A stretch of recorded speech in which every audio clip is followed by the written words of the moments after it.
In this video, learn how to register the Aranet base station to Aranet Cloud.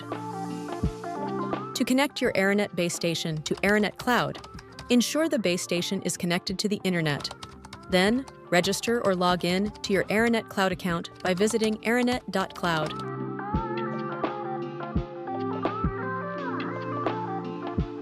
Select Set up your workspace and choose between the free device management license or a trial of the Aranet Cloud Basic or Pro licenses. Next, give your workspace a name and click Finish.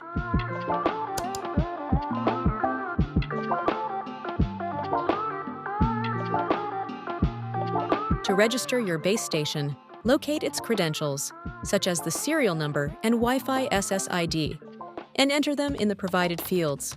Click Add Base Station, wait for it to connect, and you're all set to use Aranet Cloud.